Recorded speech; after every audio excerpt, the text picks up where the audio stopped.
교도하도록 하겠습니다. 여호수아 2장 1절에서 14절. 제가 1절 먼저 읽겠습니다. 눈의 아들 여호수아가 시딤에서 두 사람을 정탐꾼으로 보내며 이르되 가서 그 땅과 여리고를 엿보라 하매 그들이 가서 라합이라 하는 기생의 집에 들어가 거기서 유숙하더니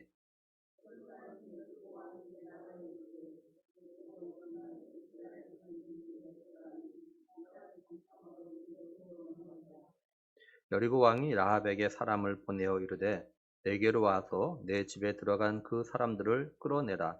그들은 이 온 땅을 정탐하러 왔느니라.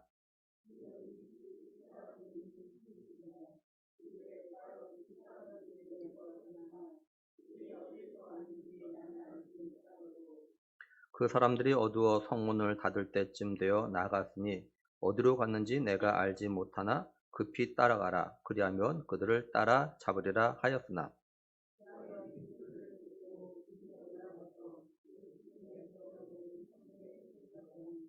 그 사람들은 요단 나루터까지 그들을 쫓아갔고 그들을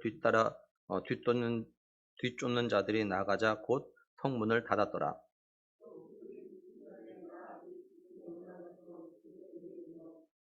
말하되 여호와께서 이 땅을 너희에게 주신 줄을 내가 아노라. 우리가 너희를 심히 두려워하고 이 땅 주민들이 다 너희 앞에서 간담이 녹나니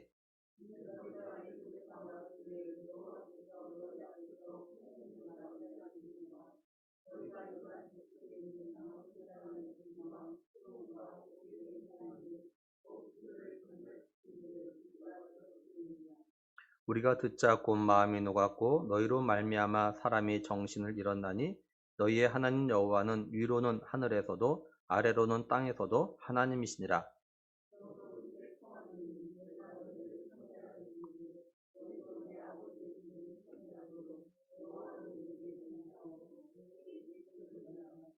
그리고 나의 부모와 나의 남녀 형제와 그들에게 속한 모든 사람을 살려주어 우리 목숨을 죽음에서 건져내라.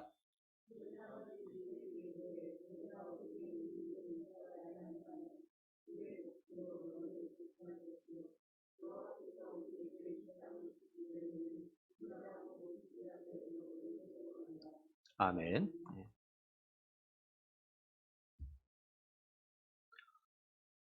여호수아는 하나님의 명령에 따라서 이제 가나안 땅을 갖다가 이제 정복하러 나갑니다. 그러기 위해서 여호수아가 어떻게 하냐면 백성의 관리들에게 명령을 해요. 어떤 명령이냐면 사울 안에 이제 요단을 건너서 하나님 주신 땅을 갖다가 정복하러 갈 거니까 양식을 갖다가 준비하라고 합니다.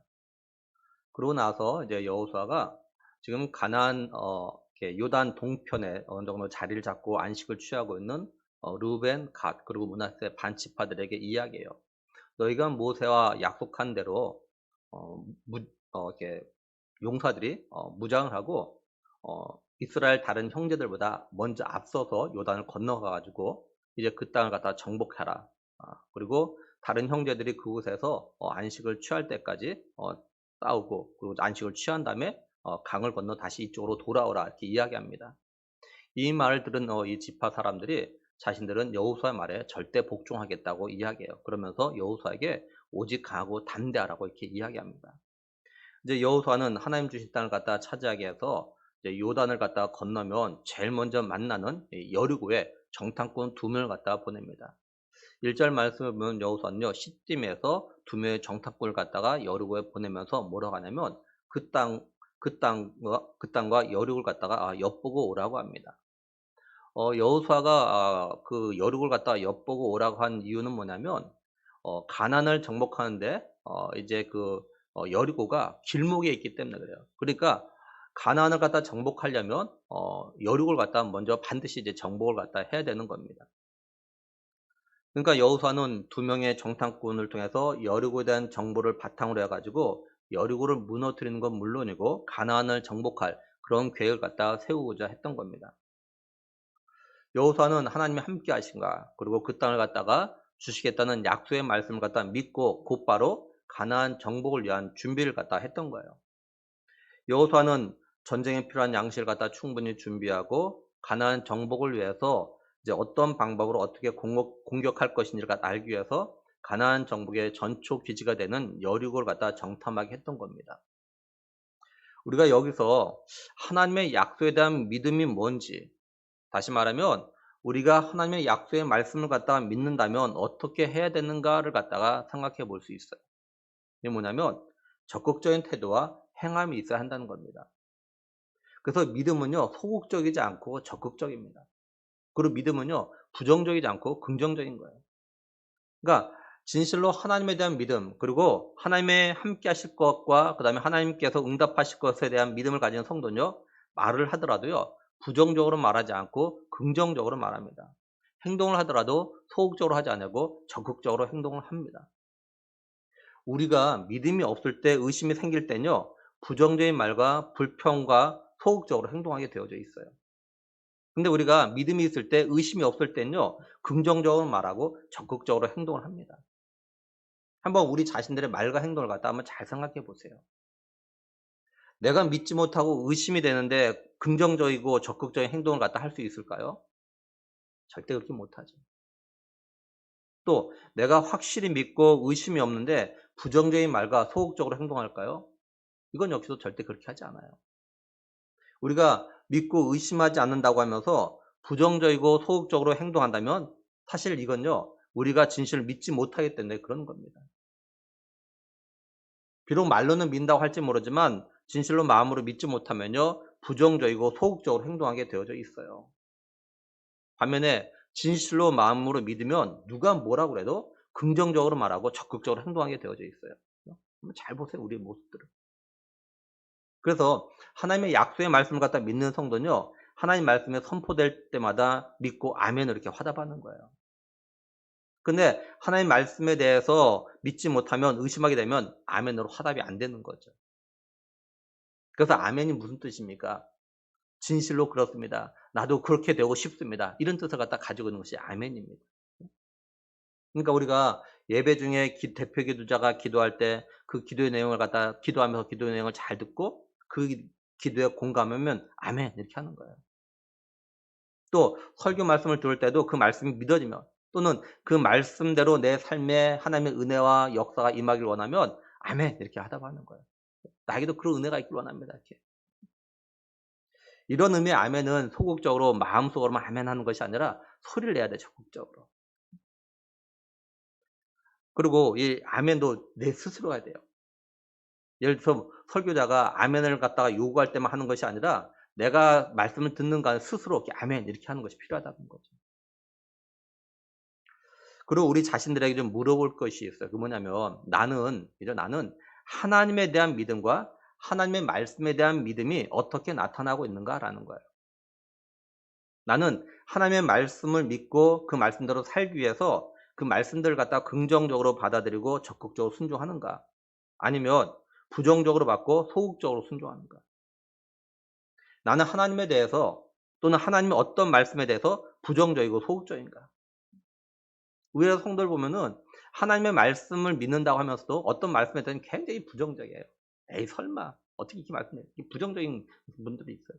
말씀에 다 하나님 말씀 그대로 믿지 않더라고 그러니까. 그리고 나는 어떤 하나님에 대해서 긍정적이고 적극적인가? 이제 여호수아가 두 명의 정탐꾼을 갖다가 여리고로 보내는데 어떻게 보내냐면요. 우리 개역 개정판에는 이렇게 번역이 안 되어졌는데 히브리 원문에 보면요. 어떤 단어가 있냐면 비밀이 은밀이라는 단어가 있어요. 그러니까 여호수아는 이 두 명의 정탐꾼을 갖다가 비밀리에 이렇게 보낸 겁니다.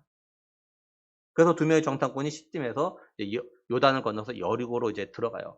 시딤에서 여리고까지 거리가 한 25km 정도 되는 것으로 보고 있습니다. 두 정탐꾼은 여리고에 가 가지고 여리고에 있는 기생 라합의 집에 들어가서 거기에 유숙합니다.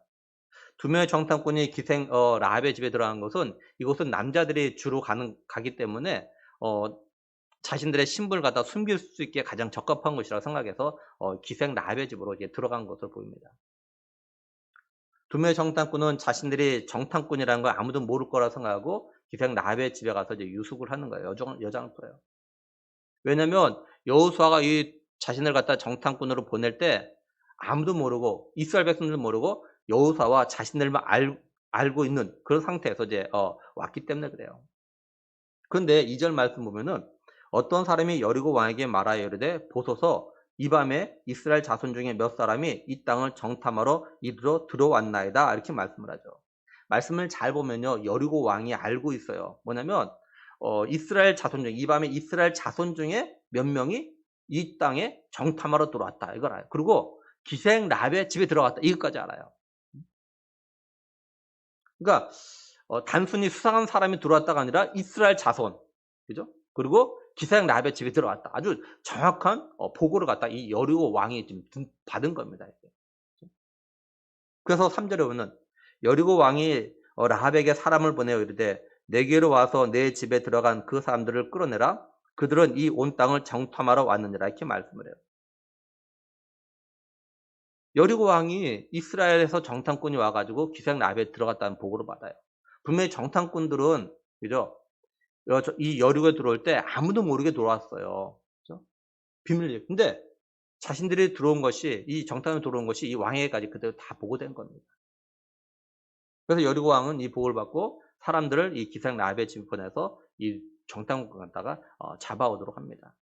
근데 이 기생 랍은 여리고 왕의 이런 명령을 받기 전에 어떻게 하냐면 이미 이 두 정탐꾼을 갖다가 숨겨 놨어요. 그러니까 기생 랍은 이스라엘 이 두 정탐꾼이 여리고 사람이 아니라라는 것을 갖다가 눈치챘다라는 거죠. 그리고 이 사람이 분명히 여리고 사람이 아니고 정탐꾼이라는 것, 그래서 누군가가 자기 집에 들어오는 것을 갖다가 봤을 거라고 생각을 했던 거겠죠. 그래서 기생 라합은 이 두 정탐꾼 갖다가 숨깁니다. 그래서 기생 라합은 여리고 왕이 보낸 사람들에게 뭐라고 이야기하냐면 4 절 5 절 보면 그 여인이 그 두 사람을 이미 숨긴지라 이르되 과연 그 사람들이 내게 왔었으나 그들이 어디에서 왔는지 나는 알지 못하였고 그 사람들이 어두워 성문을 닫을 때쯤 되어 나갔으니 어디로 갔는지 내가 알지 못하나 급히 따라가라. 그리하면 그들을 따라잡으리라 하였으나. 이렇게 말씀을 해요. 근데 기생 라합의 이 말은 거짓말이죠. 기생 라합은 두 정탐꾼이 어디서 왔는지 알고 그리고 자신이 이미 숨겨놨다고요. 그럼에도 불구하고 이들이 어디서 왔는지 자신은 알지 못하고 그리고 성문이 닫을 때쯤 돼서 이들이 나갔다라고, 그리고 어디로 갔는지 모른다고 이야기합니다. 그러니까 빨리 나가면 따라잡을 수 있다. 이렇게 이야기해요. 기생 라합의 말과 행동은 우리 사람들의 관점에서 보면은 분명히 거짓말입니다. 근데 성경은 다시 말해서 하나님의 관점은 이 기생 라합의 이렇게 행동에 대해서 뭐라고 이야기하냐면 히브리서 11장 31절 보면요. 믿음으로 기생 라합은 정탐꾼을 평안히 영접하였으므로 순종하지 아니한 자와 함께 멸망하지 아니하였도다. 이렇게 말씀드려요. 또 야고보서 2장 25절에 또 이와 같이 기생 라합이 사자들을 접대하여 다른 길로 나가게 할 때 행함으로 의롭다 하심을 받은 것이 아니냐. 이렇게 말씀합니다. 그러니까 기생 라합은 자신의 믿음을 갖다가 행동으로 옮겼다라는 거예요. 믿음을 갖다가 행동으로. 근데 우리가 기억할 거는 기생 라합의 거짓말은요. 절대로 정당화될 수 없다라는 거예요. 하나님은 분명히 다른 방법을 통해서라도 정탐꾼들이 여리고 사람들에게 붙잡히지 않게 하셨을 겁니다. 예를 들면 열왕기하 6장에 보면요. 이제 아람 왕이 이스라엘 갖다가 공격할 계획을 세웁니다. 신하들하고. 아람 왕이 자기 신하들과 언제 어떻게 어디를 갖다 공격하자 이렇게 계획을 세워요. 그 가보면 이스라엘이 이미 다 경계를 갖다 쓰고 있는 겁니다. 이런 일이 한두 번이 아니에요. 그러니까 이 아람 왕이 너무나도 뭐 이렇게 화가 난 거예요. '어떻게 다 아느냐. 혹시 우리 가운데 첩자가 있는 거 아니냐.' 이렇게 생각했어요. 근데 신하 가운데 한 명이 뭐라고 하냐면 "이스라엘에는 엘리사라는 선지자가 있는데 이 선지자는 왕이 침실에서 하는 말도 다 알고 있다." 이렇게 이야기합니다. 그러니까 아람이 이스라엘 갖다 공격하려면 어떻게 되냐? 이런 엘리사부터 잡아야 된다 이렇게 생각한 거예요. 그래서 아람 왕이 엘리사를 갖다 잡으러 엘리사가 있는 도단성으로 군사들 갖다 보냅니다. 그래서 아람 군대가 이 도단성에 와 가지고 도단성을 갖다 포위해요. 엘리사는 이제 아람 군대가 자기를 갖다 잡으러 오는 걸 갖다 보고 하나님께 기도합니다. "하나님 저들의 눈을 갖다 어둡게 해 달라고 기도해요." 그러자 아람 군사들이 눈이 어두워집니다. 엘리사는 그들에게 가 가지고 이렇게 이야기해요.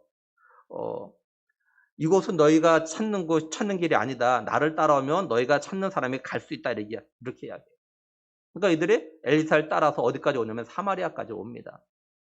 엘리사가 다시 기도해요. 하나님, 저들의 눈을 갖다가 열어달라고. 근데 이들의 눈이 열려요. 그러니까 엘리사의 기도로 하나님께서 아람 군대의 눈을 갖다 어둡게도 하시고 이렇게 열게도 하셨어요. 근데 아람 군대의 눈을 갖다 어둡게 했다는 것이 이들을 갖다 소경으로 맹인으로 만들었다 이런 말이 아닙니다. 이들이 엘리사를 봐놓고도 엘리사를 갖다 알아보지 못하게 하셨다라는 거예요. 그러니까 기생라합이 거짓말하면서까지 두 정탐꾼을 갖다 숨기지 않아도 하나님께서 여리고 사람들의 눈을 갖다 어둡게 해서라도 두 정탐꾼이 잡히지 않게 하셨을 거라는 거죠. 그럼에도 성경은 기생라합의 거짓말에 대해서 책망하지 않는 이유가 뭐냐면 기생라합이 거짓말하게 된 거는 하나님에 대한 믿음 때문이었기 때문에 그런 거예요. 그 다음에 기생라합은 하나님에 대한 어떤 믿음이 있었고 또 이 믿음이 어떻게 생긴 걸까요? 기생라합은 두 명의 정탐꾼을 갖다 잡으러 온 여리고 사람들이 돌아간 다음에 자신이 이제 숨겨놓은 이 두 명의 정탐꾼에게 갑니다. 그리고 이 기생라합이 정탐꾼들에게 이렇게 이야기해요. 뭐라고 말하냐면 9절을 보면은 말하되 여호와께서 이 땅을 너에게 주신 줄을 내가 아노라. 우리가 너희를 심히 두려워하고 이 땅 주민들이 다 너희 앞에 간담이 농나니 이렇게 말씀을 해요. 기생라합이 먼저 뭐라고 합니까? 하나님께서 이 땅 그러니까 여리고를 포함해서 가나안 땅을 갖다가 이스라엘 백성들에게 준 걸 안다 이렇게 이야기합니다. 이 안다란 단어는 뭐 여러 번 말씀드렸지만 히브리어로 야다란 단어죠. 야다는 뭡니까? 어떻게 하는 거예요? 지식적으로 하는 것이 아니라 경험적으로 아는 걸 말할 때 쓰는 단어죠. 기생라합이 하나님께서 이 땅을 갖다 이스라엘 백성들에게 주신 걸 경험적으로 알고 있다 이렇게 이야기합니다. 그리고 이 단어가 완료형으로 되어져 있어요. 그러니까 기생라합은요 하나님께서 이 땅을 갖다 이스라엘 백성들에게 주셨다는 걸 이미 알고 있다라는 겁니다. 이미. 그럼 기생라합이 이걸 어떻게 경험적으로 이미 알고 있는 걸까요? 10절로 보면 이는 너희가 애굽에서 나올 때 여호와께서 너희 앞에서 홍해물을 마르게 하신 일과 너희가 요단 저쪽에 있는 아모리 사람의 두 왕 시온과 옥에게 행한 일 곧 그들을 전멸시킨 일을 우리가 들었음이니라 이렇게 말씀을 해요. 그러니까 기생라합은요 당대 최고의 나라인 애굽에서 종로다던 이스라엘 백성들이 애굽에서 나오고 또 홍해를 갖다가 하나님께서 마르게 하신 일 그리고 이제 그 아모리 족속의 옥과 시온을 갖다가 전멸시킨 거 이걸 갖다 이제 들었다는 겁니다. 기생라합은 자신의 눈으로 보진 못했지만 듣는 경험을 통해서 하나님이 자신이 살고 있는 이 여리고는 물론이고 가나안 땅까지도 이미 이스라엘 백성들에 주셨다 이걸 갖다 알았다라는 거예요. 기생라합은 이처럼 하나님께서 가나안 땅을 갖다가 이스라엘 백성들에게 주셨다는 걸 갖다 알기 때문에 뭐라고 이야기하냐? 9절에 우리가 너희를 심히 두려워하고 이 땅 주민들이 다 너희 앞에 간담이 농나니 이렇게 말씀을 하죠. 히브리 원문을 보면요. 우리가 너희를 갖다가 심히 두려워한다. 그리고 이 땅 주민이 다 너희 앞에 간담이 농다. 이 문장 앞에 뭐가 있냐면요. 때문에라는 전치사가 있어요. 그러니까 9절의 말씀을 갖다가 풀어서 말하면 이런 겁니다. 기생라합은요. 하나님께서 여리고를 포함한 가나안 땅을 갖다가 이스라엘 백성들에게 이미 주셨다는 걸 갖다 알고 있기 때문에 우리가 너희를 갖다가 심히 두려워하고 이 땅 주민들이 다 너희 앞에서 간담이 녹았다. 이렇게 말하는 겁니다. 다시 말해서 기생라합은 물론이고 여리고 사람들이 이스라엘 백성들 때문에 간담이 녹고 두려워하는 것이 아니라 하나님 때문이라 이렇게 이야기하고 있는 거예요. 하나님께서 이스라엘 백성을 갖다가 애굽에서 데리고 나오시고 홍해물을 갖다가 마르게 하시고 그리고 아모리 족속의 두 왕 시온과 옥을 갖다가 전멸시키시는 일. 그렇죠? 이걸 보니까 당연히 가나안 땅도 이스라엘 백성들에게 주시겠다는 걸 갖다 알게 되었다라는 거예요. 기생라합은 이걸 통해서 하나님이 어떤 분인을 갖다 알고 믿게 되었냐? 11절 마지막에 너희의 하나님 여호와는 위로는 하늘에서도 아래로는 땅에서도 하나님이시니라 이렇게 말씀을 해요. 이 부분을 갖다가 세 번역은요. 위로는 하늘에서도 아래로는 땅 위에서도 과연 주 당신의 하나님만이 참 하나님이십니다. 이렇게 번역했어요. 그러니까 라합은 하나님의 행하신 일을 갖다 듣고 이 세상에 존재하는 신이라는 존재는 참 신이 아니라 오직 이스라엘을 섬기는 그 하나님만이 참 하나님이시라는 걸 갖다가 알았다라는 겁니다. 그 하나님이 이스라엘 백성을 갖다 애굽에서 데리고 나오시고 홍해물 갖다 마르게 하시고 아모리 족속의 옥과 시온을 갖다 전멸시키신 정말 그 하나님만이 참 하나님이시라 이 이방인 여인 이 라합이 이렇게 고백하고 있는 거예요. 그러니까 기생 라합은 이스라엘 백성들이 이런 하나님을 갖다 섬기고 있기 때문에 자기 목숨을 걸고 거짓말해서라도 이스라엘 정탐꾼을 갖다 숨겨줬다라는 거죠. 우리가 여기서 주목하면서 또 생각하며 우리에게 적용해 볼 것이 있어요. 기생 라합이 두 정탐꾼들에게 자신들이 들었던 말에 대해서 이야기를 하는데 이건 기생 라합만 들은 것이 아니라라는 거죠. 하나님께서 행하신 일들은 여리고에 사는 사람들을 더 나아가 가나안에 살고 있는 사람들이 다 들었다는 겁니다. 10절 마지막에 우리가 들었음이니라. 그리고 11절에 우리가 듣자 이렇게 말씀하고 있어요. 여리고에 살고 있는 사람들 모두 듣고 마음이 놓고 정신을 잃을 정도로 충격과 두려움에 빠졌다는 거죠. 그런데 그 많은 사람들 가운데서 오직 기생 라합만 하나님이 행하신 일을 갖다 듣고 하나님 어떤 분인지를 갖다 알고 믿었다라는 거예요.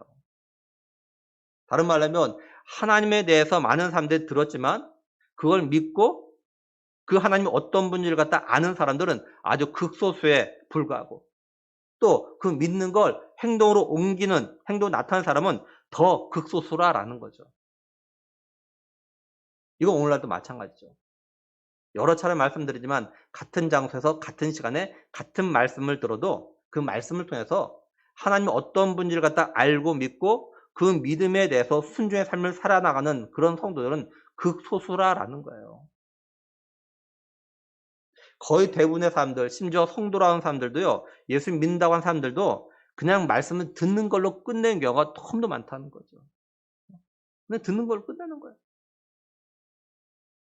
물론 모든 말씀에 대해서 그런 건 아닐 겁니다. 하지만 우리의 중심이 하나님이 아니라 우리 자신일 때는요, 하나님 말씀을 듣고도 또 믿는다고 하면서도 우리 자신이 순종 여부를 갖다 결정한다는 거예요. 그러다 보니 우리가 순종해도 내가 손해가 안 되고 또 희생을 안 해도 되는 것들 또한 내게 유익되는 것들을 되는 것들 이렇게 생각되는 것들에 대해서만 순종하려는 그런 경향들이 나타나요. 한마디로 내 목숨을 걸고 순종해야 되는 일 또한 손해를 보더라도 믿음으로 순종해야 되는 일 이런 건 절대 안 한다는 거죠. 근데 이게 단순히 믿음으로 순종하지 않는 걸로만 끝나는 것이 아니라라는 겁니다. 예수님이 끝까지 견딘 자는 구원을 받을 거다 이렇게 말씀하셨는데 이런 성도들은요. 결국 끝까지 견디지 못하고 중간에 배교할 가능성이 정말 많습니다. 결국 구원을 얻지 못할 가능성이 많아요. 우리가 꼭 기억할 것이 있어요. 그게 뭐냐면 우리의 믿음은 다시 말해서 믿음으로 순종하며 끝까지 견딘 믿음은요. 하루아침에 생기는 것이 절대 아닙니다. 쉽게 말해서 한 번 은혜 받았다고 한 번 체험했다고 막 믿음이 막 그렇게 그런 믿음이 생기는 것이 아니에요.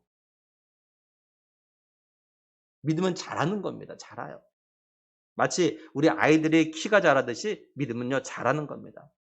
그리고 우리의 키가 어느 정도 자라다가 멈추지만 대신 어떻게 됩니까? 성숙해지죠. 성숙해져요. 마찬가지로 믿음도요 자라면서 성숙해지는 겁니다. 성숙한 어른이 미성숙한 아이들이나 청소년들에 비해서 오래 참고 견디는 것처럼 믿음이 성숙한 성도들이요 끝까지 견디게 되어서 결국 구원을 받게 되는 거예요. 반면에 믿음이 없는 사람, 행함이 없는 믿음은 죽은 믿음이기 때문에 믿음이 자라지가 않죠. 그래서 끝까지 견디지 못하는 겁니다. 그러니까 우리의 믿음이 자라고 성숙해지기 위해서는요. 우리가 하나님 말씀을 들었을 때 그 말씀을 믿고 믿는 걸 행동으로 옮기는 삶을 갖다가 살아야 되는 거예요. 그러면 조금씩 조금씩 믿음이 자라는 겁니다. 믿음이 한꺼번에 확 자라지가 않아요. 조금씩 조금씩 자라요. 그러면 성숙해집니다. 결국 끝까지 견디는 믿음이 되고 그 믿음으로 인해서 구원을 받게 되는 거예요. 그러니까 우리는요. 믿음 생활하면서 예수님께서 하셨던 말씀을 가지고 정말 깊이 잘 생각해야 돼요. 끝까지 견딘 자가 구원받는다. 끝까지 견딘 자. 끝까지. 그러니까 끝까지 견디지 못하는 사람들이 많을 거다. 예수님이 이걸 전제로 하신 거예요. 끝까지 못 견딘다 생각보다. 그럼 우리 자신을 갖다 잠깐 좀 돌아봐요. 나는 기생 라합과 여리고에 사는 사람들 가운데 어느 쪽에 더 가까운가? 나는 하나님의 말씀을 갖다 듣는 걸로 끝내는 사람인가? 나는 하나님의 말씀을 들어서 알고 믿는 걸로 끝내는 편인가? 나는 하나님의 말씀을 듣고 알고 믿고 그 믿는 걸 순종의 삶을 살려고 노력하는 편인가? 나는 어디에 더 가까운가? 우리가 또 생각해야 될 것인데 뭐냐면 두 정탐꾼이 기생 라합의 집에 들어가게 된 것이 우연일까요? 아니면 하나님의 간섭하심과 섭리일까요? 결론은 하나님의 간섭하심과 섭리입니다. 두 정탐꾼이 기생 라합에 들어가게 된 것은 결코 우연이 아니에요. 왜 우연이 아니고 하나님의 간섭하심과 섭리인지 두 가지 면에서 생각해 보려고 합니다. 첫째 뭐냐면 하나님이 기생 라합을 갖다 선택하셨다라는 겁니다. 택하셨다는 거예요. 우리는 성경에서 이제 우리 성경에서는 라합을 갖다 그냥 기생이라고 이렇게 번역했는데요. 히브리 원문으로 보면요. 이게 동사입니다. 그래서 가늠하다, 매춘하다 이런 뜻입니다. 이게 이 기생이라는 단어가 동사예요. 이게 명사가 아니에요. 그래서 새 번역이나 공동 번역 개정판은 창녀라고 이렇게 번역해요. 창녀. 그러니까 라합은요 창녀입니다. 창녀. 이 당시에 여리고 상황을 정확히 모르겠지만 오늘의 상황을 해서 이렇게 추측을 해보면 오늘날 보면은 이렇게 몸을 이렇게 팔면서 살아가는 사람들이 이렇게 막 이렇게 모여서 이렇게 생활하잖아요. 모여서. 그죠? 그러니까 아마 이때도 여리고에서도 이렇게 몸을 팔면서 생활하는 사람들이 아마 모여 있었을 겁니다. 그죠? 단지 그곳에 기생 남 한 사람만 있진 않았을까요? 그죠? 여러 사람이 그런 생활을 하는 모여 있는 그곳이었을 거예요. 근데 그 많은 사람들 가운데서 이 두 정탐꾼이 하나님에 대한 이야기를 듣고 하나님이 어떤 분이신지 알고 하나님 믿고 있는 이런 이 라합의 집으로 이렇게 들어갔다라는 거죠. 그 많은 사람들 가운데. 누가복음 5장에 보면요. 예수님께서 게네사렛 호숫가에 서 계셔요. 그럼 뭘 보냐면 호숫가에 있는 두 척을 갖다 보게 됩니다. 그 어부들이 배에서 나와서 이제 그물을 갖다가 이제 씻고 있어요.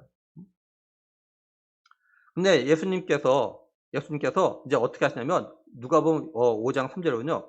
예수께서 한 배에 오르시니 그 배는 시몬의 배라 이렇게 말씀을 해요. 베드로의 배라는 거죠.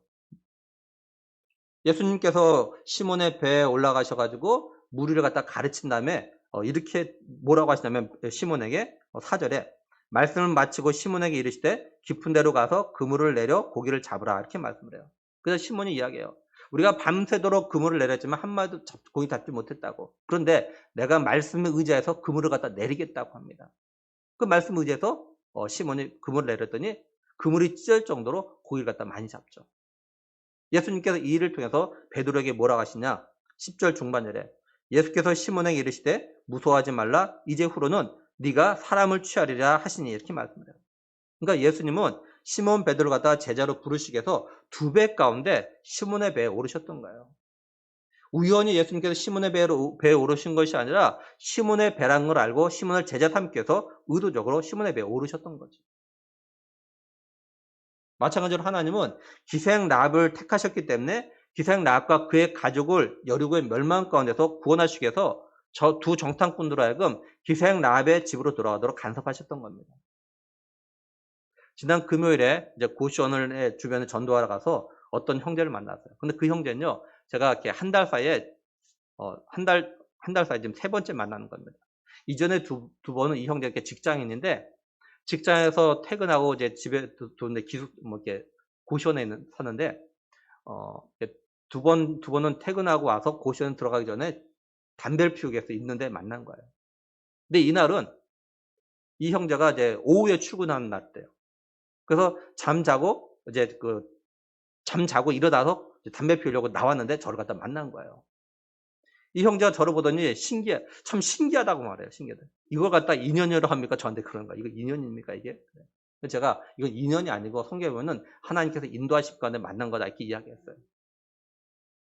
이 형제는 제가 이 형제에서 기도하는 거는 직장이니까 하나님 정말 주변에 좋은 믿음의 사람 갖다 만나게 해달라고 이렇게 기도한다고 이야기했어요. 예수 믿게 해달라고.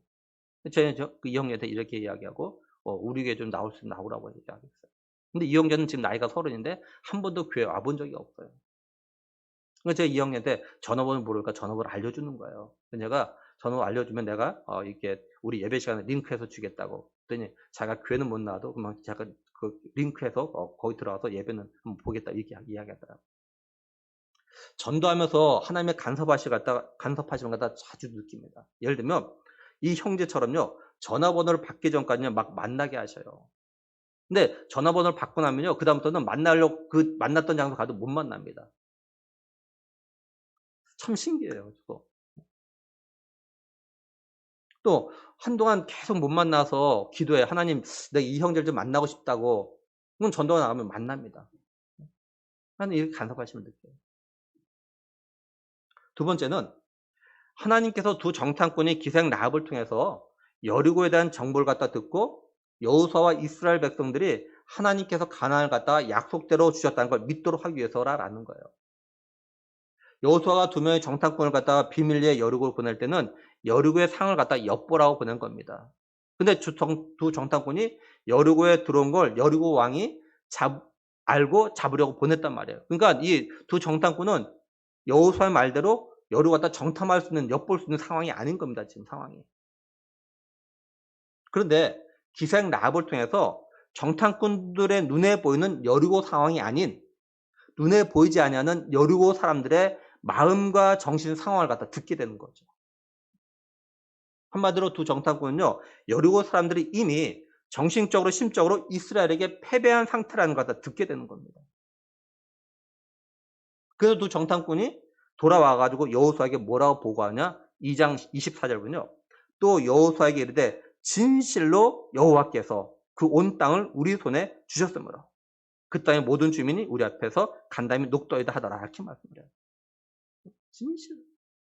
공동번역 개정판은 여호와께서는 그 땅을 우리 모두의 손에 붙이셨습니다. 그곳 주민들은 우리들을 무서워하여 어쩔 줄 모르고 있습니다. 이렇게 번역했어요. 한번 여러분 이 상황을 갖다 상상을 해보세요. 한번. 그죠? 두 명의 정탐꾼이 기생 라합을 통해서 좀 이런 이야기를 들었어요. 근데 여호수아에게 보고하러 갈 때, 그죠? 어떤 마음이었을까요? 또 보고할 때 어떤 마음으로 보고했을까요? 아마 흥분이 되고 빨리 가서 보고하고 싶었을 겁니다. 그리고 두 정탐꾼이 보고할 때 하나님께서 정말 자신들의 가난을 갖다 주셨다라는 그런 확신을 가지고 힘있게 자신있게 막 이야기했을 거예요. 우리가 잘 아는 대로 한나가 그죠? 아이가 없어가지고 한편에 서원기도해서 사무엘을 낳잖아요. 그러고 나서 약속한 대로 하나님께 그 사무엘을 갖다가 바치기 위해서 젖을 뗀 다음에 아이를 데리고 이제 엘리 제사장에 가잖아요. 가서 자기를 소개해요. 내가 몇 년 전에 당신 옆에서 기도하던 그런 여자라고. 그때 내가 어떤 기도를 했냐면 내게 아이가 없어서 하나님께 아이를 달라고 기도했다고. 그 내가 기도했더니 하나님께 내 기도를 들으시고 내게 아이를 주셨다고. 바로 이 아이가 그 아이라고 이렇게 이야기하죠. 그러니까 한나는 자신이 기도해서 받은 은혜, 신앙 그 간증, 체험한 것 갖다 지금 엘리 제사장에게 이야기했어요. 이렇게 이야기할 때 이 사무엘의 마음이 어떻겠습니까? 얼마나 신이 나겠어요. 비록 이제 사무엘을 갖다가 약속대로 하나님 앞에 바치는 그래서 평생 마음대로 보지 못하는 그런 안타까움도 있지만 근데 그 안타까움보다도 정말로 내가 하나님 앞에 기도해서 응답받았던 이 체험을 갖다가 이 기쁨을 갖다가 간증할 때 이것이 더 컸던 거죠.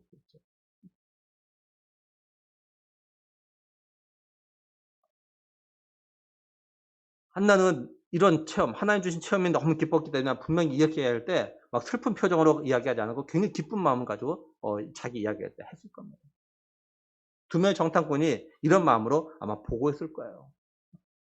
그러니까 하나님께서는요. 지금 두려워하며 염려하고는 여호수아에게 또한 이스라엘 백성들에게 이미 가나안 땅을 갖다 내가 약속대로 너에게 줬으니까 믿도록 하기 위해서 두 정탐꾼을 갖다가 하나님에 대해서 듣고 하나님 어떤 분신을 갖다가 알고 또 하나님께서 이미 가나안 땅을 갖다 이스라엘 백성들에게 주셨다는 것 갖다가 믿고 있는 이 기생 라합의 집으로 들어가도록 간섭하시는 그런 섭리가 있었다라는 거죠. 이제 기생 라합은 자신이 거짓말하면서까지 정탐꾼을 갖다 숨겨줬는데 그 이유에 대해서 이야기합니다. 12, 13절 보면 그러므로 이제 청하노니 내가 너희를 선대하였은즉 너희도 내 아버지 집을 선대하도록 여호와로 내게 맹세하고 내게 증표를 내라. 그리고 나의 부모와 나의 남녀 형제와 그들에 속한 모든 사람을 살려주어 우리 목숨을 죽음에서 건져내라. 이렇게 말씀을 해요. 라합은 정탐꾼들에게 내가 너에게 선대했으니까 너도 내 부모와 내 형제에게 선대하라 이렇게 이야기합니다. 다시 말하면 기생 라합은 내가 목숨을 걸고 너희를 갖다 살려줬으니까 너희도 너희 목숨을 걸고 내 부모와 내 형제 자매에게 속한 그 모든 사람을 이 여리고의 멸망의 죽음에서 구원해내라 이렇게 이야기하는 거죠. 그러니까 지금 기생 라합은 여리고가 이스라엘에게 멸망한다는 걸 갖다 기정사실로 좀 믿고 있는 겁니다. 우리가 여기서 우리에게 좀 적용해서 생각해 볼 것이 있어요. 먼저 좀 질문을 할게요. 좀 각자가 마음으로 한번 대답을 해서 진실한 마음을 가지고. 첫째는 나는 예수님이 다시 이 세상에 오신다는 것 갖다 믿는가 믿지 않는가. 둘째, 누구든지 예수를 믿으면 천국에서 영원토록 살고 예수님 갖다 믿지 않으면 지옥에서 영원토록 살게 된다는 걸 믿는가 믿지 않는가. 기생 라합은요, 철옹성과 같은 여리고가 아직 무너지지 않았는데 무너질 거라고 믿고 있어요. 이방 여인인 라합이 자신이 들은 하나님이 하신 일들을 보면서 여리고도 반드시 무너져 멸망해야 된다는 걸 갖다 믿고 있었던 겁니다. 오늘 우리도 성경을 통해서 하나님이 어떤 분이신지 하나님의 말씀이 그대로 지금까지 이루어졌다는 걸 갖다 알고 있어요. 하나님께서 아담의 범죄 후에 여자의 후손에서 구원자를 갖다 보내실 걸 갖다 말씀하시고 때가 찼을 때 말의 몸을 빌려서 예수님을 갖다 이 땅에 보내셨죠. 예수님은 이 땅에 오신 목적대로 자기 백성들 그들에 대해서 구원하시기 위해서 십자가에서 못 박혀 피 흘려 죽으셨어요. 또 말씀하신 대로 3일 만에 부활하셨습니다. 그리고 제자들을 비롯해서 많은 사람들이 보는 앞에서 하늘로 올라가셨다고요. 이제 남은 한 가지가 뭡니까? 말씀하신 대로 예수님이 이 땅에 다시 오시는 것만 남았어요. 지금 다 그대로 됐다고 하나님 말씀하신 대로. 이처럼 우리는 성경을 통해서 하나님이 하신 일들을 통해서 예수님을 이 세상에 다시 보내신다는 걸 얼마든지 믿을 수가 있어요. 우리는 기생 라합보다 하나님에 대해서 더 많은 걸 갖다가 들었는데 그렇다면 나는 예수님이 오심으로 인해서 이 세상이 끝이 나고 정말로 새하늘과 새 땅이 열리고 그때가 온다는 것 같다 나는 믿고 있는가라는 거예요. 나는 믿고 있는가? 나는 이걸 믿고 최소한 내 가족들, 내 형제 자매들의 구원을 위해서 내 목숨을 걸고 어떤 행동들을 갖다 하고 있는가라는 겁니다. 어떤 데 성도를 보면서 너무도 세상 사람들과 같다는 생각을 할 때가 있어요. 자기 자신과 자신의 가족과 자녀들의 육적인 삶을 위해서는 자신의 건강을 걸고 자신의 목숨을 걸고 죽도록 일을 해요. 그런데 자신과 자신의 가족과 자녀들의 영적인 삶을 위해서는 그 영혼의 구원을 위해서는 자신의 건강도 목숨도 걸지 않는다는 거죠. 예수님이 우리를 죄와 죽음에서 구원하시기 위해서 자신의 목숨을 갖다 내놓으셨어요. 기생 라합도 자신의 가족의 구원을 위해서 목숨을 갖다 내놓았어요. 그 목숨을 걸었다고요. 우리는 이걸 아는데 내 자신의 구원, 내 부모와 자녀, 형제자매의 구원을 위해서 목숨을 걸고 있지 않다는 거예요. 또 우리 청년들도 자신의 친한 친구 또는 자신이 좋아하고 사랑하는 남친이나 여친의 구원에 대해서는 별로 관심이 없고 그저 육적인 만족과 즐거움만 구하고 있다는 거예요. 우리 이러는 이유는 앞에서 질문한 대로 예수님이 다시 이 세상에 오신다는 것 갖다 믿지 않기 때문에 또 누구든지 예수님을 믿으면 천국에서 영원토록 살고 예수님 믿지 않으면 지옥에서 영원토록 살게 된다는 것 갖다 믿지 않기 때문에 그러는 거 아니냐라는 거예요. 만약에 이걸 믿는데도 불구하고 자신의 목숨을 걸고 부모와 가족과 형제자매를 갖다가 죽음에서 구원하려고 하지 않는다면 다시 말해서 이들에게 복음을 전하지 않는다면 전도하지 않는다면 이들이 예수님을 갖다 믿을 수 있도록 최선의 노력을 갖다 다하지 않는다면 어쩌면 우리가 예수님을 갖다 믿지 않기 때문일 수도 있어요. 예수님이 자신의 죄를 위해서 십자가에 못 박혀 피 흘려 죽으셨다는 것 갖다 믿지 않기 때문일 수도 있습니다. 이게. 지금이라도 늦지 않았어요. 이제부터라도 내 가족과 내 부모와 내 형제자매의 구원을 위해서 목숨을 걸면 됩니다. 내 가족의 구원을 위해서 목숨을 걸라고 해서 정말 죽으라는 말이 아니에요. 이런 마음으로, 이런 마음으로 기도하고, 이런 마음으로 사랑하고, 이런 마음으로 복음을 전하라라는 거죠. 다시 말해서 내 가족과 형제자매와 부모를 죽음에서 구원하기 위해서 우리 자신을 같이 십자가에 못 박으라는 겁니다. 바울이 이렇게 고백했잖아요. 나는 십자가 못 박아 죽었다. 이제 내 안에 사는 건 내가 아니라 그리스도라, 이렇게 고백했다고요. 오늘 우리들도 나는 십자가에 죽었다고. 그러니까 내 가족의 영혼 구원에서는 내 자존심도, 내 미움도, 내 분노도 다 죽이고 그저 예수님의 사랑으로 참고 견디며 섬기라라는 겁니다. 어떤 면에서 이게 죽기보다 싫을 수도 있습니다, 사실. 하지만 내가 이렇게 해야 내 가족이, 내 형제 자매가, 내 부모가 죽음에서 구원을 받게 되고, 더 나아가서 우리가 훗날 예수님 앞에 갔을 때 칭찬을 받게 되어지는 거죠. 바울은 그죠? 나의 형제, 그러니까 내 골육 친척을 위해서 내 자신이 저주를 받아도, 그리고 그리스도에게 끊어질지라도 정말 내가 이거 원하는 바다, 이렇게 이야기했어요. 바라는 건 우리 모두가 이런 사람들 되었으면 정말로 좋겠습니다. 이제 말씀을 정리하면, 여호수아가 두 명의 정탐꾼을 갖다 여륙으로 보내죠. 가나안 갖다 정복하기 위해서 여륙에 대한 정보를 갖다가 먼저 알기 위해서 그런 겁니다. 근데 여륙에 들어갔지만 이 정탐꾼들이 여륙에 들어온 걸 여리고 왕이 알고 이제 기생라합 집에 사람을 보내죠. 기생라합은 거짓말을 통해서 두 명의 정탐꾼 갖다 살립니다. 두 명의 정탐꾼 갖다 잡으러 온 사람들이 나간 다음에 이제 기생라합이 정탐꾼들에게 가서 이야기하죠. 내가 너를 갖다 왜 살렸는지. 그러면서 자기가 들었던 하나님에 대해서 이야기합니다. 그러면서 이야기해요. 내가 너를 선대했으니까 너희도 우리에게 선대해라.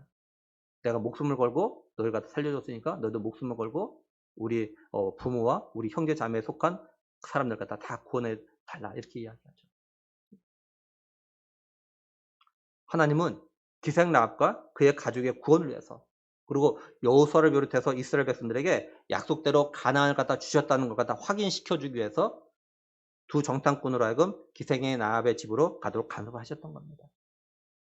우리가 이걸 통해서 꼭 마음에 새겨야 될 것이 있어요. 그게 뭐냐면 우리의 삶에요, 우연처럼 일어나는 수많은 일들이 있는데 이것이 우연이 아니라 하나님의 간섭하심과 섭리가 그 가운데 있다라는 겁니다.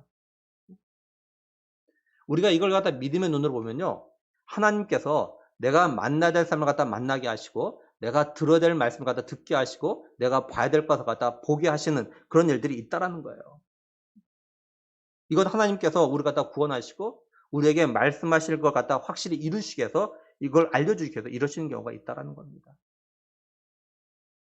바라기는 예수님께서 우리를 구원하시기 위해서 자신의 목숨을 갖다 버리셨듯이, 기생라합이 자신의 가족을 죽음에서 구원하기 위해서 목숨을 걸고 정탐꾼을 갖다 살려줬듯이, 우리도 우리의 목숨을 걸고 내 가족과 내 형제, 자매, 친구를 위해서 목숨을 걸 수 있는 그런 사랑의 사람, 그리스도의 제자들이 될 수 있기를 나를 위해서 목숨을 버리신, 그리고 나를 구원해 주신 우리의 구원자 되신 예수 그리스도의 이름으로 간절히 축원합니다.